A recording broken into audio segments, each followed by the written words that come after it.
kopi nggak menjadi bagian dari material objek gitu. Jadi apa? Yang jadi menarik yang bagian proses karya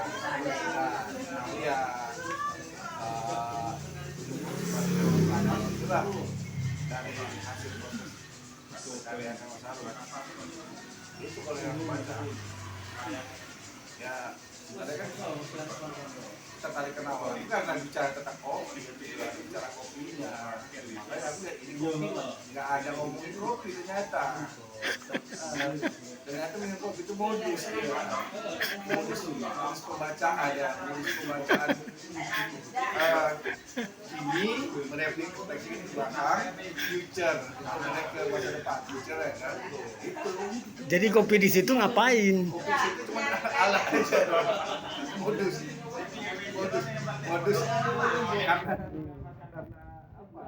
karena kopi dijadiin apa bagian dari apa ya aktivitas diskusi, mungkin aktivitas diskusi sama Bang Ab.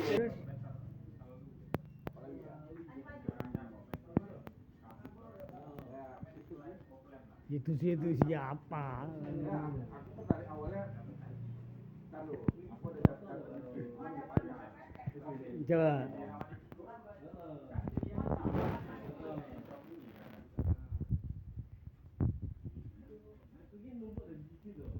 akhirnya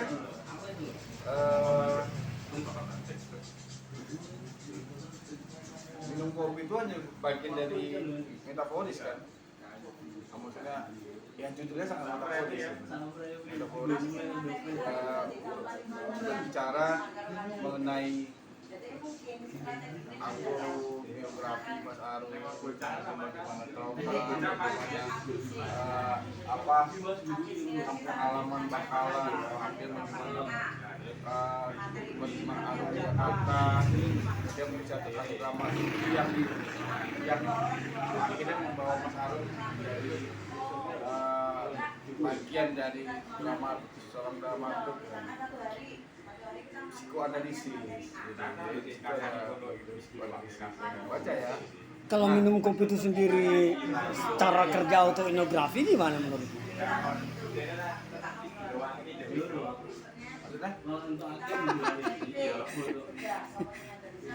Atau dia sebagai autoteori dari ngelihat sesuatu gitu? Iya, karena Mas Arun kan juga cerita kalau misalnya dari minum kopi Mas Arun ketika dia kayak bisa tentang kondisi idealnya sebuah warung kopi atau kafe ini dia juga di pusat di Amerika yang tidak muncul dari aktivitas yang Mas Arun amati gitu. Nah, sebenarnya kan Apa itu? ini ya kayak ini ya, kayak kerja utama Dewan Karya ya.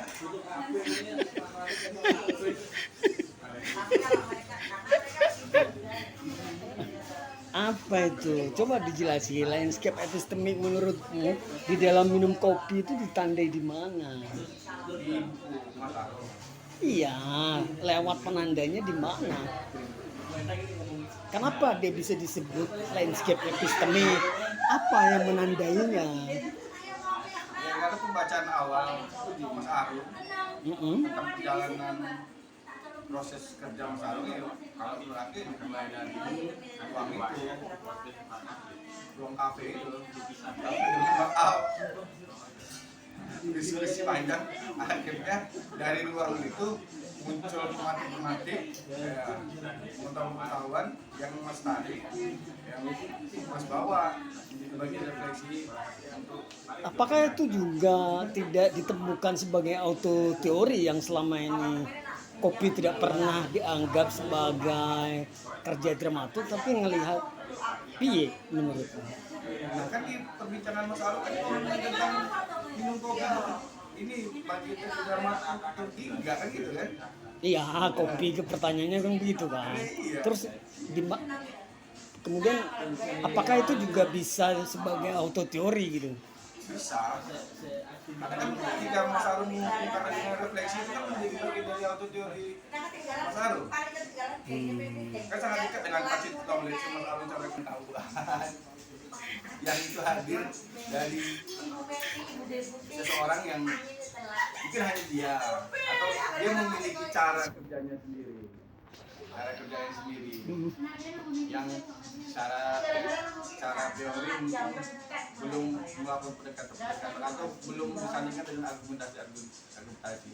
Intinya itu bagian dari pengetahuan yang masih implisit. Oh. Ya, dan itu kalau menurut aku ya, itu bagian karakteristik sih. Karakteristik yang menciri bagi seseorang karya khususnya. Yang tidak dimiliki, artinya sendiri-sendiri, setiap pengkarya itu juga punya caranya, tacit knowledge-nya masing-masing. Pasti. Dalam sebuah pertunjukan komunal juga itu masing-masing itu juga memiliki caranya untuk mengekspresikan. Makanya kita bisa lihat di beberapa pertunjukan yang sifatnya komunal, misalnya kalau kita tarik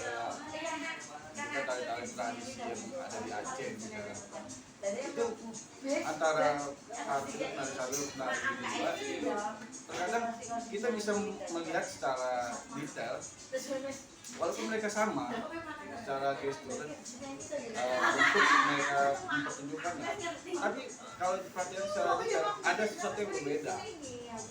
Apakah itu bicara rasa, yang itu bagian dari pengetahuan mereka, jadi ya auto teori, ya. Automatical teori ya, kalau bahasa gitu sih. Dan itu banyak. Sangat energik tanpa terlihat kelelahan gitu. Bayangin menari sambil bernyanyi, bersyair segala macam. Kalau mereka tidak melakukan sebuah keterampilan pengetahuan yang itu mereka kuasai di diri mereka, ya nggak akan mungkin sanggup. Boleh diuji sama misalnya sama aku aja lah, kalau menari sama dengan mereka itu 5 menit, 7 menit udah mulai luntur tuh, mulai lelah. Tapi kalau mereka enggak, nah artinya ada sesuatu yang mereka lakukan yang itu nggak bisa kita lakukan. Nah itu tuh yang kita kenal begitu. Artinya dia sesuatu yang rahasia, Ya, tidak langsung keluar secara terbuka gitu. kamu kayak koki juga, ya kan benar kan? Koki kan kadang ada pengetahuan tersendiri yang membuat masakannya eksplisit, dan berarti semata-mata itu bisa juga digunakan oleh orang lain kan. Tapi harapannya memang dia pengetahuan itu bisa dibagi ke orang lain. Tapi tentu saja itu setiap orang lain ketika dia ingin melakukan verifikasi terhadap apa yang kita lakukan dari tadi knowledge berubah menjadi pengetahuan yang baru yang eksplisit. Nah, ketika nanti masuk ke karya lain, ketika dia dikasih model yang sama, ya bisa jadi dia menghasilkan pengetahuan baru dari knowledge dia gitu. Pengetahuan yang baru lagi, cara dia yang berbeda gitu.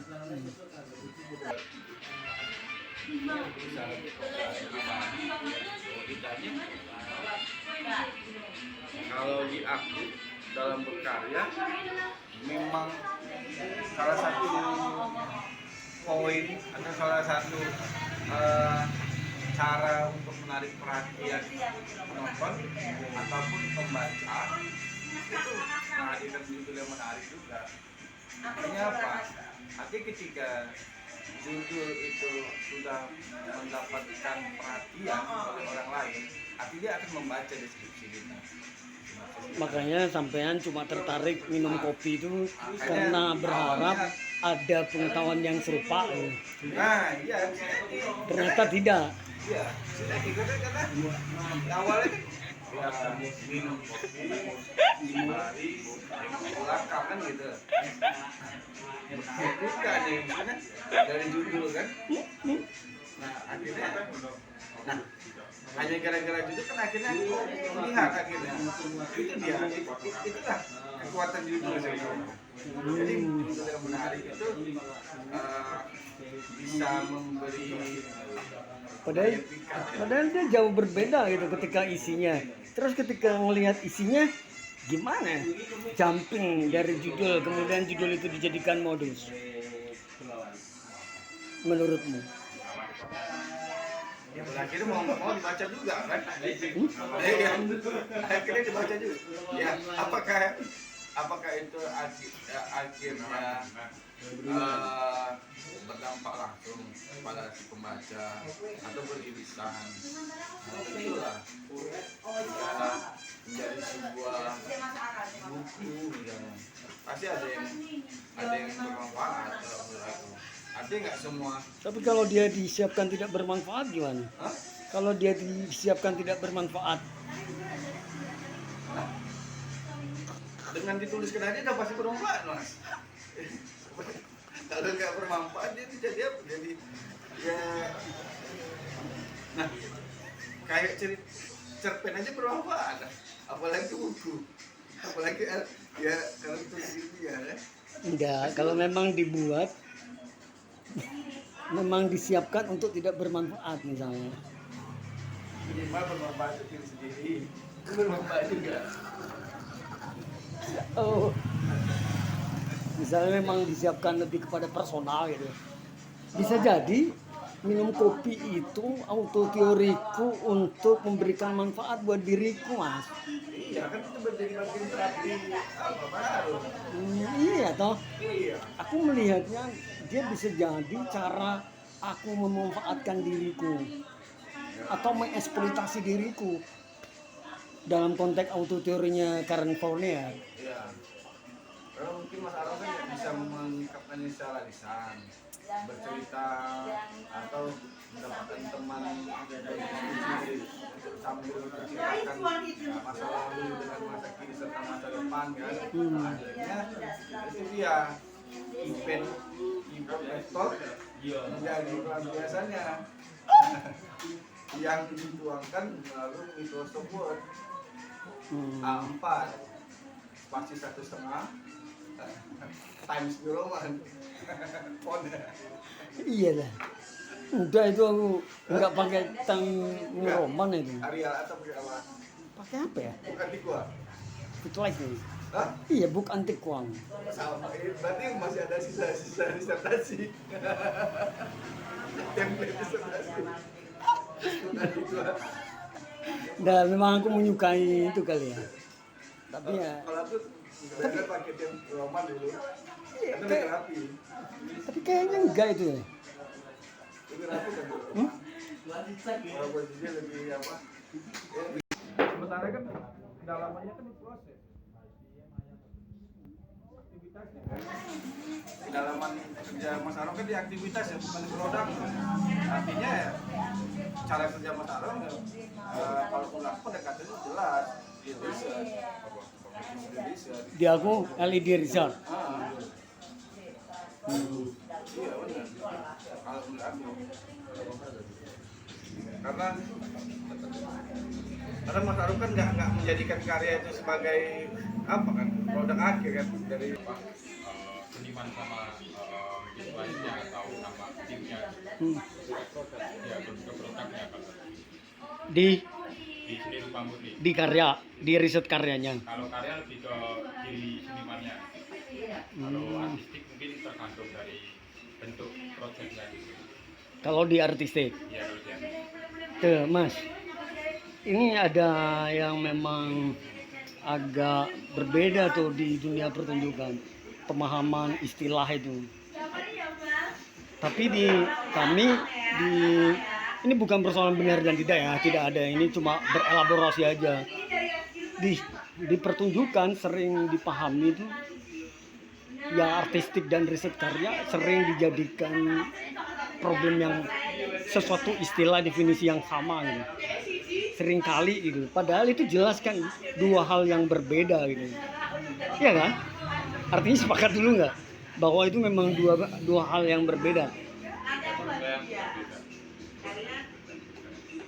Mas Abri, bagaimana menurutmu?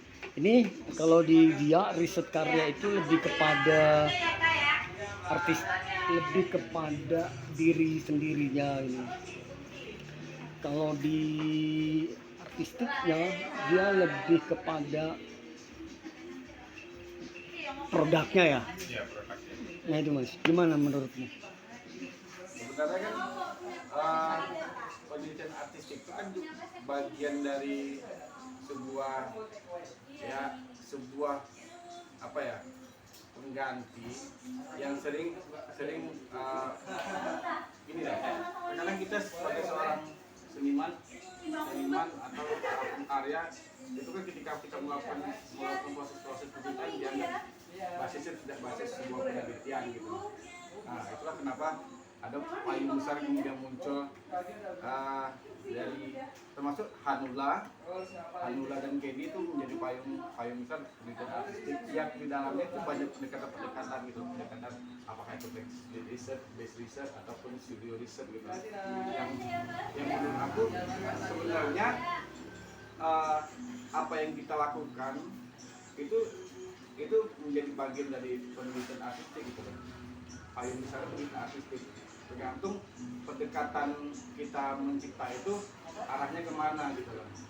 Kalau misalnya teman-teman mungkin, kalau menurut aku ya teman-teman dari seni rupa dan desain itu lebih banyak mungkin menggunakan studio yang apa yang teman-teman lakukan itu basis olahannya itu basis di studio. Artinya bagaimana eksplorasi, eksperimen terhadap material-material pengembangan dari karya itu ya diolah di studio gitu. Bukan berarti tidak melakukan riset pendahuluan, tentu tetap ada riset pendahuluan yang melatar belakangi proses kerjaan studio. Tapi penekanan utamanya di studio gitu. Dan kalau yang base research tadi itu orientasinya karya sebagai produk akhirnya, dan produk akhir untuk menjawab si penelitiannya tadi. Artinya menjawab pertanyaan-pertanyaan penelitian seperti dilakukan tadi, proses riset, observasi dan segala macamnya itu dijawab dengan hasil karyanya gitu. Nah, kalau di teman-teman sendiri rupa kan itu kan akan yang membedakan sebenarnya nanti adalah materialnya kan gitu. Apakah atau jenisnya kan, jenis lukisannya, apakah itu dia nanti realisme, surrealisme atau abstraksionisme gitu. Nah, itu yang aku lihat, kalau itu kan masuk ke wilayah genre-nya, bukan proses risetnya. Misalnya gini, saya coba membedakan ketika kita menyebutkan misalnya saya penciptaan tari misalnya, ya kan, kemudian menambahnya lagi dengan koreografi.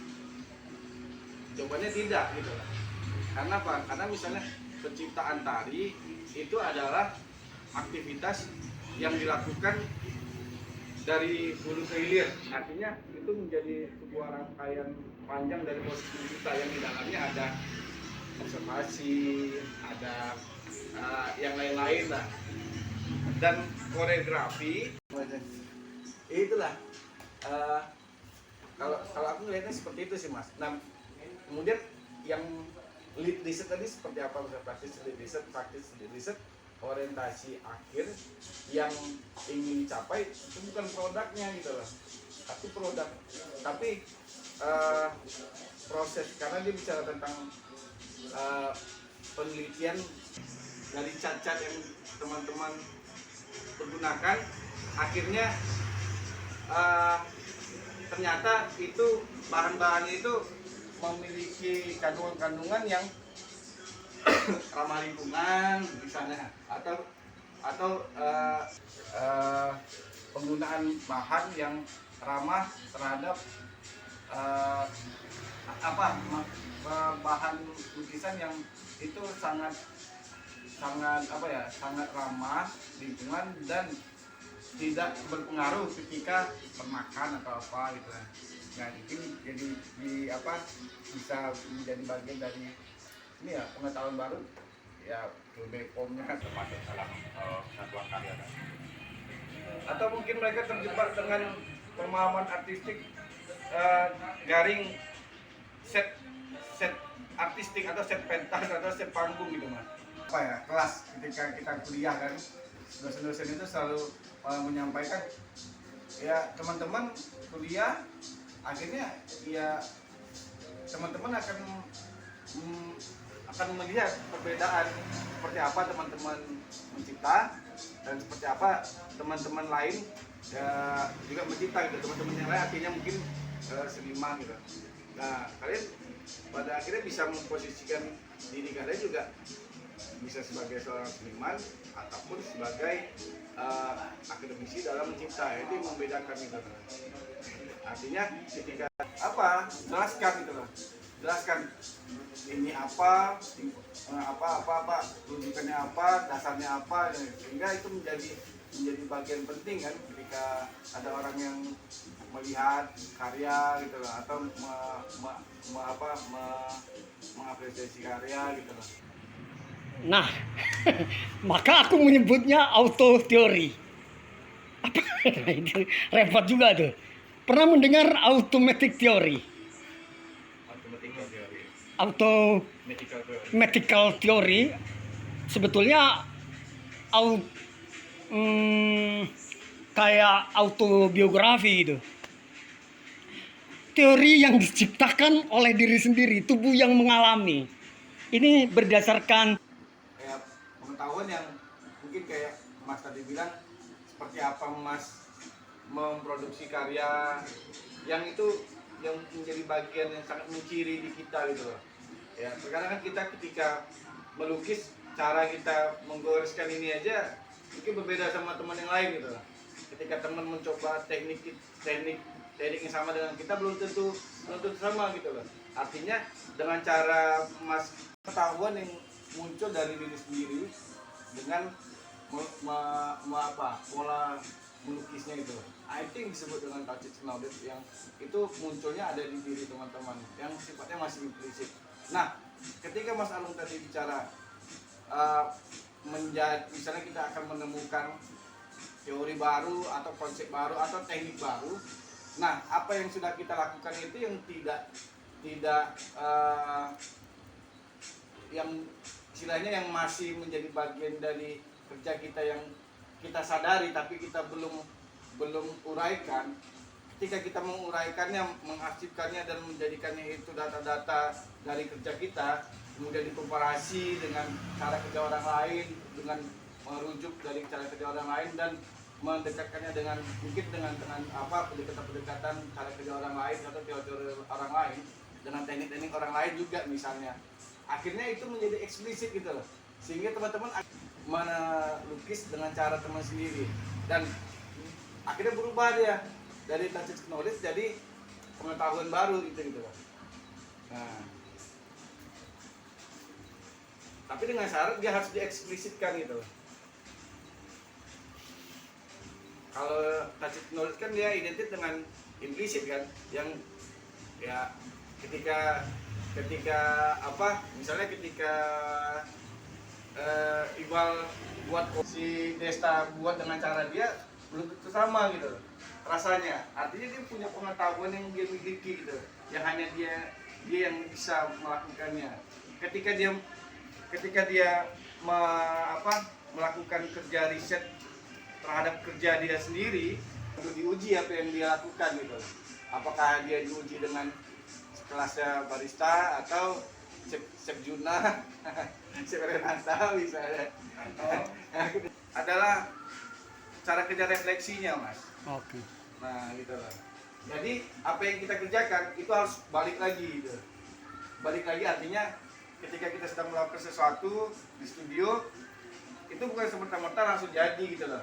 Artinya ada cara pandang kita untuk nge-refresh balik ke belakang, merefleksi cara kerja kita yang itu tujuannya untuk melakukan perbaikan dari apa yang kita lakukan. Artinya refleksi itu sangat penting dalam proses artistik gitu.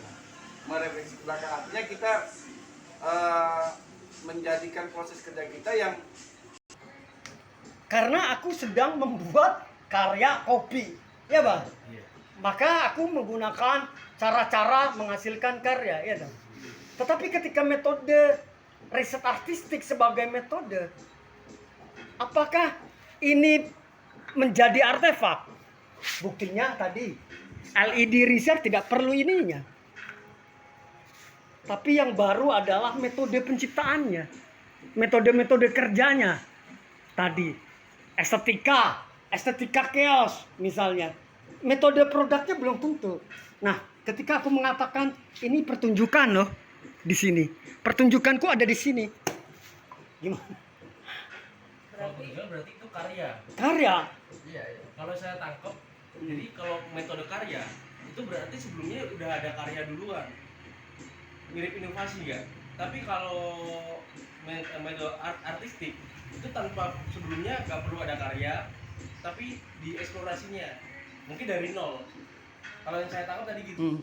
Kalau pemahamanku dan juga tadi sedikit baca juga dari Google, riset karya itu tuh maksudnya itu kan kayak gimana kita nyiptain produk ya, misalkan nyiptain karya, kita Oke. eksperimen Oke. untuk bikin karya, misalkan Oke. aku mau bikin patung atau Oke. bikin performance dan lain-lain. Oke. Itu kan aku baru gitu loh, kayak nggak mungkin dari misalkan kayak itu chaos, nah itu dari chaos bangunan ke masyarakat, kita ngeliat juga dari gimana estetika seni memandangnya, terus kita gabungin gitu loh dua teori tersebut, dan apakah chaos itu bisa masuk ke estetika, bisa jadi bilang keindahan juga atau enggak, seperti itu bukan sih mas? Kalau aku tangkap soalnya seperti itu sih. Modernisme sendiri kan. Jadi mencoba apa ya, mengulik lagi, merekonstruksi hal-hal modernisme itu kan. Artinya di tengah ketidakberaturan pasti ada keberaturan ya. Dia tersimpan keberaturan bukan? Iya, tapi keberaturan itu balik lagi ke diri masing-masing. Oke. Itu Fondi yang aku rasa gitu bahwa kayaknya di dalam jiwaku yang tidak teratur ini, yang lompat gitu, ada sistem yang teratur loh. Iya. Apakah itu tidak bisa di forward, di capture sebagai estetika? Sekarang kita coba cek, apa yang mau kita pahami sebagai estetika dulu? Menurut teman-teman, itu dulu.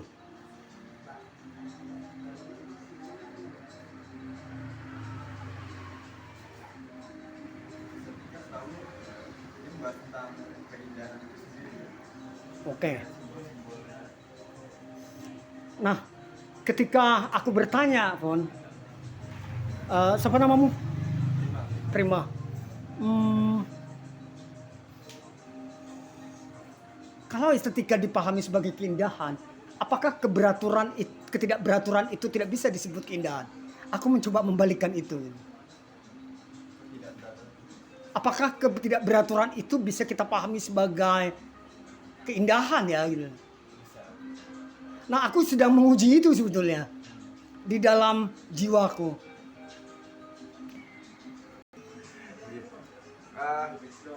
apa ya? Kalau tadi lebih kemana ya mbaknya nanggapin ya? Kalau kan aku sendiri kayak kalau misalkan riset artistik itu tuh contoh praktisnya tuh mungkin seperti kita ngeliat ada satu masalah di masyarakat, misalkan itu chaos di masyarakat atau apa gitu, terus kita melihat itu dengan kacamata seni misalkan untuk menciptakan suatu teori dari peristiwa tersebut lewat kacamata seni gitu ya, akhirnya muncul teori baru. Kalau misalkan itu kayak tadi disebutin estetika chaos dan lain-lain seperti itu. Jadi aku mau negasin apakah aku nanggepin itu benar ataukah salah gitu. Dengan apa yang sedang saya lakukan gitu, artinya gitu ya mas ya. Misalnya dalam proses disertasi saya juga memulainya dari melihat sebuah fenomena budaya gitu loh. Karena contohnya nih saya melihat bagaimana budaya kopi yang ada di Aceh gitu. kemudian melihatnya sebagai, tapi tetap aja akan bersinggungan dengan pendekatan-pendekatan lain gitu, dalam memulainya. Sama seperti yang dikatakan Mas Arum tadi, pada akhirnya juga di situ saya walaupun payung besarnya itu riset artistik, kemudian menggunakan pendekatan riset. Nah, di dalam prosesnya itu saya tetap menggunakan konsepnya fenomenologi tubuh, Conti. kemudian autoetnografi, dan satu lagi yang saya gunakan adalah dua itu yang sangat saya gunakan gitu loh, fenomenologi tubuh dan autoetnografi. Kenapa? Karena juga saya merefleksikan terhadap karya-karya yang sudah saya lakukan sebelumnya, karya-karya yang sudah saya lakukan, yang saya ciptakan, yang basisnya itu basis ketubuhan. Kenapa saya akhirnya menggunakan fenomenologi tubuh? Dan kenapa juga akhirnya saya menjadikan fenomena budaya ngopi dan warung kopi sebagai ruang pembacaan saya di Aceh? Karena saya memposisikan diri saya sebagai pendatang misalnya. Artinya ruang itu menjadi ruang adaptasi saya di sosial masyarakat, sehingga saya menjadikannya itu sebagai ruang baca saya, ruang baca saya. Ketika saya merefleksikan terhadap karya-karya sebelumnya, kemudian bagaimana tubuh saya beradaptasi dengan beberapa kondisi. Saya asli dari Sumatera Utara, Binjai, kemudian saya kuliah di kampung Municipal di Padang Panjang, kemudian saya hijrah ke Aceh yang secara karakter dan karakteristik ketubuhannya itu berbeda gitu dalam konteks ketubuhannya misalnya. Dan itu di situ saya melakukan proses adaptasi secara tidak langsung gitu dalam pembentukan karakter karya saya. Nah, dan yang paling penting sebenarnya dari apa yang sudah saya lakukan, dari karya-karya yang saya ciptakan, nah itu capaiannya seperti Mas Arum bilang, riset karya gitu. Artinya pada saat itu saya masih berorientasi bagaimana memproduksi karya, dan orientasinya itu kebentukan artistiknya gitu. Maksudnya ngecat dengan hobi Baba juga tentang long hybrid. Yang terakhir Sublatan Counter Public si Fraser, Nancy Fraser, yang berbicara tentang kondisi kita atau posisi individu yang dia sebenarnya hadir di dalam suatu ruang, tapi dia tidak menjadi diposisikan tidak dominan, menjadi dominasi ruang tersebut. Contohnya misalnya ini kita di mana nih? Di Datuk Kopi kan, Datuk Kopi. Ini kan Datuk Kopi ini diciptakan sebagai bagian dari ruang untuk mengkonsumsi kopi. Teman-teman ada yang pesan minum kopi nggak? Nah, Anda termasuk bagian dari sublatan counter publiknya si Nancy kan. Artinya hadir di dalam ruang tapi tidak menjadi bagian dari itu, akan mengcounter si konsepnya si Habermas dengan egaliternya itu gitu lah. Nah, konsep ruang itu yang saya baca, kemudian pendekatan fenomenologi tubuh, kemudian autoetnografi, yang akhirnya saya akan mencoba melakukan sebuah kerangka kerja yang akan saya buat dengan merujuk cara kerjanya lead research tadi gitu loh. Cara kerja lead research. Saya tidak mengadopsi penuh cara kerja lead research. Nah, di nanti itu di ujian kelayakan baru saya menaikkan levelnya menjadi metode penciptaan saya. Gitu. Yang berbasis lead research. Gitu. Nah, gitu. Setelah selesai saya diuji, misalnya nih, setelah saya Mana menurutmu riset artistik, Bal? Bisa berbagi aja Ya kalau aku juga sebenarnya masih menggali lagi sih Mas. Sebenarnya riset artistik itu apa sih yang lebih ditekankan di dalamnya? Itu juga mesti menjadi kebingungan dalam itu. Dan kayak menjadi pertanyaan-pertanyaan ulang sebenarnya. Tapi dengan adanya pertemuan dengan Mas Harum dan Bang Sabri kemarin sedikit bisa mencoba menyimpulkan mungkin sedikit pemahaman dari diriku kayak ya ketika kita melakukan riset artistik ya wujud akhir tidak menjadi sebuah poin utama dalam membicarakan proses, tapi bagaimana cara kita menuju titik itu yang menjadi poin utama dalam pembicaraan. Prosesnya yang lebih utama ya. Prosesnya yang menjadi highlight. Nah itu benar, itu Cak, itu kayaknya kunci yang tadi itu aku lupa. Proses dokumentasi, sketsa, proses-proses itu kemudian menjadi refleksi kritisnya gitu. Kemudian bertemu dengan siapa, pertemuan siapa, itu catatan-catatan itunya yang menjadi hal yang baik ya Bal. Lanjut Bal. Ya, sama halnya juga seperti hal yang aku juga baru menyadari ternyata belakangan mungkin tanpa aku sadari aku juga melakukan merujuk kepada riset artistik bagaimana dengan lakuku praktiku setiap hari dengan kopi dan kemudian apa yang terjadi dengan kopi yang menjadi highlight itu sebenarnya dalam proses sehingga ya karya-karyaku muncul dengan bentuk yang lebih sederhana, Lebih dekat dengan tubuhmu. Setelah adanya refleksi kritis terhadap apa yang membuat kamu terpantik, kemudian kamu menyadari, kemudian meriset tentang tubuhmu dan karyamu itu sendiri. dari obrolan Mas Harum. Bukan itu jawabannya. Ngawur. Apa yang menjadi kan ada titik ini, titik tolaknya, titik balik gitu loh, Bang. Maksudku, yang tadinya kemudian memahami riset karya, kemudian kalau aku kan karena karyaku jelek, Bang. Titik balik kan itu, Bal. Wah, anjing, karyaku kok sampah ya, gitu loh. Serius, karyaku sampah banget ya. Karya ini lagi berkarya, sampah lagi. Kok aku membuat sampah ya? Nah itu maksudku, Bal. Akhirnya aku titik balik. Oh, kayaknya aku nggak bisa jadi seniman ya. Nah itu oke. Di riset karya, project subjeknya adalah seniman. Tapi di riset artistik, project diri subjeknya dia bukan seniman, tetapi dia seniman yang meneliti. Ya, peneliti. Lebih kepada. Nah, itu ada dua subjek. Itu yang penting menurutku. Di riset karya, dia clear adalah seniman. Clear. Benar tuh. Nyambung aku barunya. Siapa Mas namamu?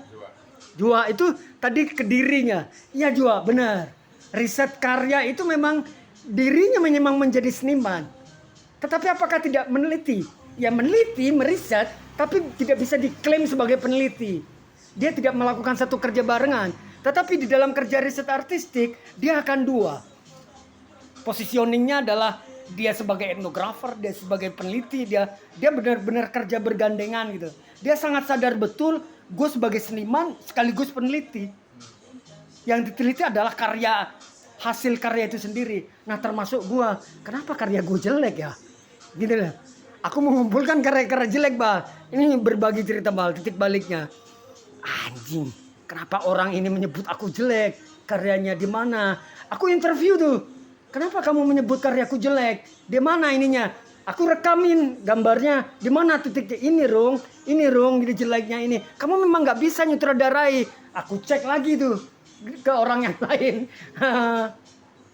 Siapa namamu lupa aku. Prima gitu. Cek lagi itu ke orang yang lain, men. Set. Begitu juga. Sampah karyamu, kamu memang gak bakat menyutradarai. Gak bakat kamu jadi seniman. Tuh, sudah dibayar kamu jadi. Itu, Bal. Titik ininya, Bal. Titik tolaknya.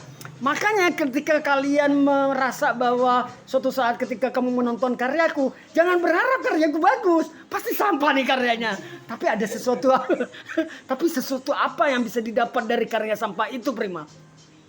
Itu tacit knowledge. Wah, apa yang berbeda ya dari karya sampah ini? Karena memang aku tidak berbakat untuk menyutradarai karyaku gitu, Prim. Nah, aku investigasi. Dari sekian karya taruhlah 5 karya. Di mana titik tolaknya? Oh iya, kegagalannya di sini. di eksplorasi, di ini, di pembentukan, di dan lain metafor. Aku tidak ngerti puitika dan lain-lain. Aku tidak ngerti metafor. Aku tidak ngerti makna dan lain-lain. Maka aku beralihlah menjadi peneliti. Posisiku berubah. Aku sedang meneliti karyaku sendiri. Itu riset artistik. Jadi dia tidak mengulang itu, Prim, gitu menurutku.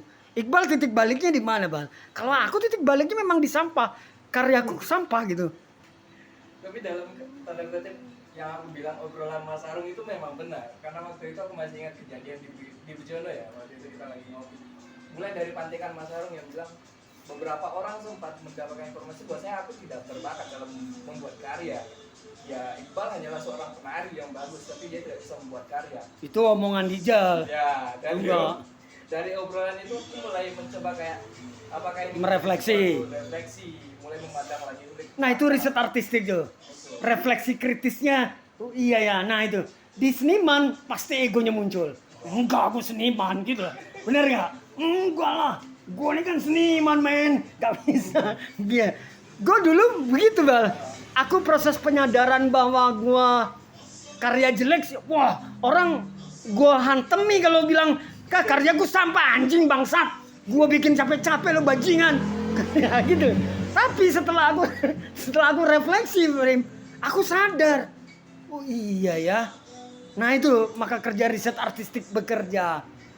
Karena dia tidak semerta-merta untuk menghasilkan produk. Ya udahlah, aku sadar besok aku karya bikin sampah aja gitu.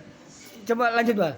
Ya dari sana aku coba dapat saran ya dari Mas Arung. Kenapa kamu tidak mencoba menggali lagi sebenarnya apa yang kamu punya kuasai dari kepenarianmu? Dari sana aku mencoba mengalihkan kata-kata itu sebenarnya apa sih yang dekat dari diriku yang selama ini luput dari diriku gitu. Modal apa sebenarnya aku punya gitu. Nah dari sana aku mencoba merefleksi ulik ke belakang sebenarnya ada apa dengan diriku dan apa sebenarnya justru dekat dengan diriku tapi aku melupakan hal itu.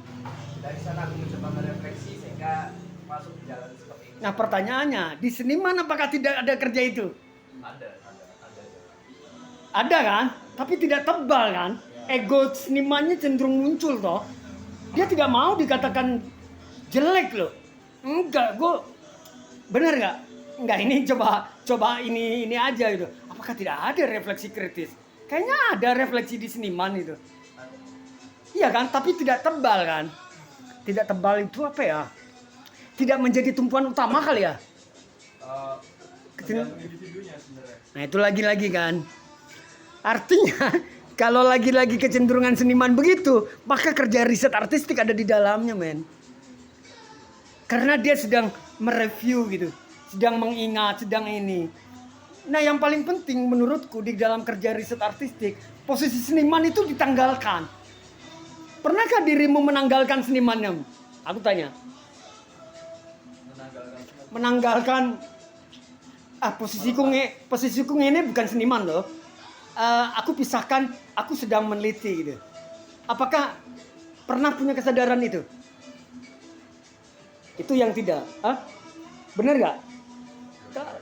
Nah itu menurutku itu masih riset karya di posisi riset artistik, men.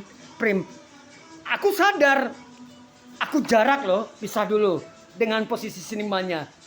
Aku letakkan posisi senimannya dulu ditanggalkan C. Nah itu metode riset artistik. Tapi di dalam seniman pun ada biasanya mereka beralih ke tak jadi kritikus atau jadi kurator. Iya, tapi di dalam pekerjaan orang lain toh. Di dalam pekerjaan yang sendiri maksudnya. Oh, jarang. Nah itu loh maksudku. Ketika sedang melakukan itu yang membedakan, Prim. Ketika kita sadar bahwa dari awal adalah metode riset artistik, metode senimannya ditanggalkan dulu, penelitinya yang lebih dulu. Itu maksudku. Nah misalnya kayak aku meneliti karyaku kok sampah ya. Biasanya aku antemi kan yang ngomongin sampah, anjing lu bangsat, gue kerja udah capek-capek lo ngatain gue sampah bajingan lo, kan gitu. Tetapi karena aku ngerasa bahwa posisi senimannya aku tanggalkan, aku sadar dari awal ini metode riset artistik, maka senimannya saya geser dulu, Prim. Maka posisinya adalah peneliti. Nah dia bisa jadi penelitinya sebagai subjek, objeknya adalah sebagai senimannya. Senimannya siapa? Seniman sendiri-sendiri. Tinggal menggeser itu. Tetapi di dalam seniman karya, sedalam riset karya, posisi senimannya tunggal. dia tidak bekerja sebagai peneliti secara murni gitu. Tetapi aku sadar di dalam metode riset artistik, aku peneliti loh. Bener nggak? Kapan itu bergeser? Di dalam proses itu. Nah, ketika mungkin ya, ketika dia sudah mulai masuk ke ruang studio. Nah, Nah, itu baru bergeser ke senimanannya kita gitu. Karena masuk ke wilayah praktik kerja. baru masuk seniman lagi. Nah, Nah, dia kerja ulang alik tuh, Ben. Ulang alik. Prim. makanya itu dia bisa katakan banyak kerja refleksi. Artinya kita merefleksi, bisa saja kita merefleksi sebagai kita seorang seniman atau merefleksi posisi kita sebagai etnografer atau sebagai antropolog misalnya atau sebagai Pura-pura jadi psikanalisis misalnya. Gue kan pura-pura jadi Freudian nih, seolah-olah gitu loh. Ya. Wah, aku bisa sembuh nih dengan caraku sendiri gitu loh kira-kira. Dari karya sampahku ini ya bisa sembuh gitu loh gitu. Kira-kira begitu gitu. Itu titik tolaknya. Kayaknya itu ya. Aku bisa menguraikan semakin lama gitu. Padahal kan sebenarnya menerka-nerka. Tapi sambil lalu gitu loh aku mikir. Itu sih kerja metode riset artistik tuh posisi penelitinya sangat tebal. Tetapi di dalam kerja riset karya, gue seniman. Itu Bal. Menurut Iqbal, gimana ketika kamu menginterview siapa dirimu? Ketika saya menginterview diriku adalah peneliti, bukan Nah. seniman. Bedanya ketika riset karya observasi, si seniman siapa? Dia peneliti apa seniman? Tetap seniman.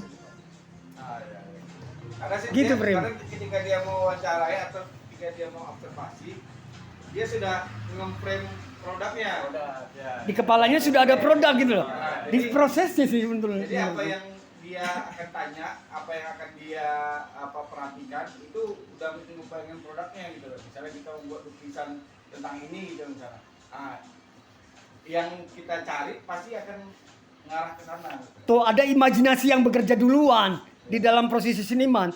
Tetapi di dalam metode riset artistik, tetapi dia tidak bekerja di imajinasi. Dia lebih kepada langkah-langkah strategi apa ya yang kira-kira temuan-temuan layaknya peneliti.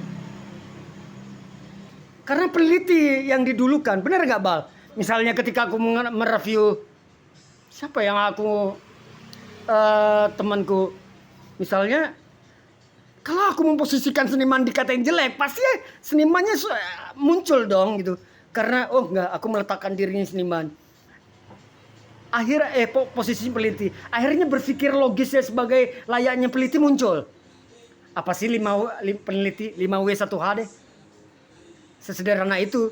Kenapa Anda mengatakan bahwa ini jelek? Bagaimana Anda menguraikan? Siapa gitu loh. 5W1H kemudian saya terapkan dengan riset dengan pertanyaan-pertanyaan semacam demikian. Di Iqbal melakukan hal yang sama nggak Bal? Di dalam posisi kamu sebagai peneliti gitu di dalam seniman yang meneliti gitu di dalam metode riset artistik. Ya, hal yang sama juga sebenarnya wajar terjadi Mas. Dan juga keuntungan salah satu dari diriku adalah aku punya modal kopi ini sebagai riset artistikku juga. Jadi hanya memang dalam aktivitasku sendiri gitu.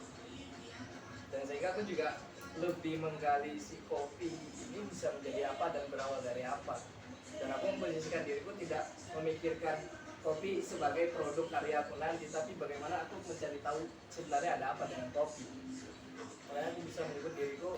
Artinya pengetahuan-pengetahuan baru lebih utama ketimbang hasil imajinasi produk. Itu yang membedakan Prim.